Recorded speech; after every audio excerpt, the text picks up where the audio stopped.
જય સ્વામિનારાયણ. હું નીતિન દેસાઈ કલાકાર છું અને ફરતો જ્યારે અહીંયા વડતાલ ધામમાં આવ્યો ત્યારે સંતોએ મને જે વાત કરી એ વાત સાંભળીને મારા હૃદયમાં થનગનાટ થઈ ગયો. આ ખરેખર તમારી આંખને ગમે, તમારા હૃદયને ગમે, તમે પવિત્ર થઈ જાઓ એવા જોવા જેવા દ્રશ્યો અહીં છે. અને આ પ્રવાસની શરૂઆત આપણે કરીએ. સૌથી પહેલાં છે ભગવાન સ્વામિનારાયણ અને દાદા ખાચરનો દરબાર કે જ્યાંથી વચનના અમૃત એટલે કે વચનામૃતનું સર્વત્ર પાન થયું છે અને એ હરિભક્તોના હૃદય સુધી પહોંચ્યું છે. આવો તમને આગળ લઈએ.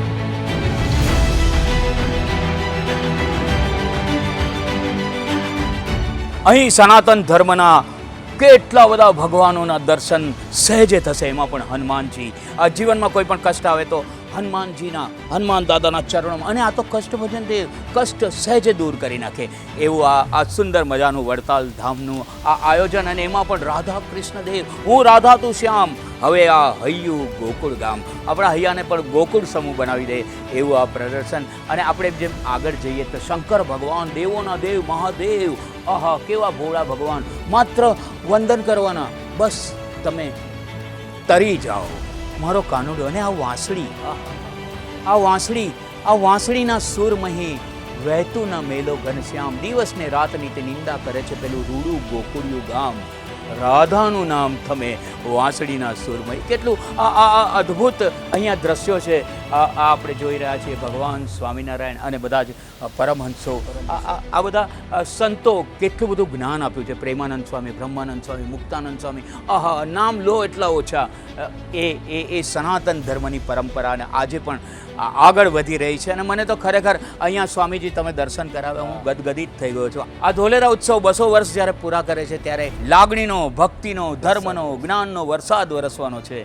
ધોલેરા ધામ આ 200 વર્ષ જ્યારે પૂર્ણ કરે છે ત્યારે આપણે સૌએ ત્યાં પધારી અને વંદન કરવાના છે. આ નગરી જોઈને એમ થાય કે આપણે કંઈક અલગ જ નગરીમાં પહોંચી ગયા છીએ. જગન્નાથપુરીમાં પધરાવ્યા અને આજે પણ જગન્નાથપુરીની અંદર અષાઢી બીજ હોય ત્યારે ભવ્ય એની રથયાત્રા નીકળશે. અષાઢી બીજ સાક્ષાત અહીં તમને એની પ્રતીતિ થશે. રામ બિના કહા સરે કામ. રામ, આહા ભગવાન રામના પણ અહીંયા સાક્ષાત દર્શન થશે. આ તો રામનું પરિવાર એટલે આપણો પરિવાર કહેવાય. ચોક્કસ તમે આ વડતાલ ધામ આવવાનું ચૂકતા નહીં, ને તો ખરેખર મને એવું લાગે છે કે કંઈક અધૂરું રહી જશે.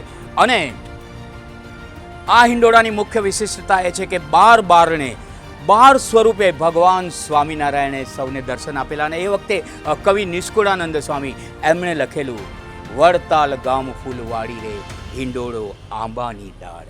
ભગવાન સ્વામિનારાયણે કરેલા કાર્યોને પૃથ્વી પર જો સાક્ષાત જોવા હોય અને અનુભૂતિ કરવી હોય તો 9મી ઓગસ્ટથી 11 સપ્ટેમ્બર શ્રી સ્વામિનારાયણ મંદિર વડતાલ ધામ ત્યાં તમારે પધારવાનું છે.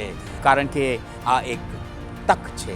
અને હું આયોજક ડૉક્ટર સંત વલ્લભ સ્વામીજી જે અહીંના ચેરમેન છે અને અહીંના કોઠારી પૂજ્ય દેવપ્રકાશ સ્વામીજીનો ખરેખર ઋણી છું, આભારી છું કે મને આ હિંડોળાના પવિત્ર દર્શન કરાવ્યા.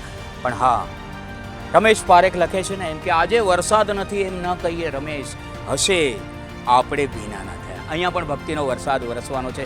હિંડોળાના રૂપે દર્શન ન કરીએ તો મને એવું લાગે છે કે ખોટ આપણી રહેશે. હું વડતાલ મંદિરના તમામ આયોજકોનો અને ટ્રસ્ટીગણનો સાથે સાથે સર્વ હરિભક્તોનો ખૂબ ખૂબ આભારી છું. જય સ્વામિનારાયણ. પણ હા, પાછા ઘરે બેઠા નહીં રહેતા, હિંડોળાના દર્શન કરવા આવજો. યાદ છે ને?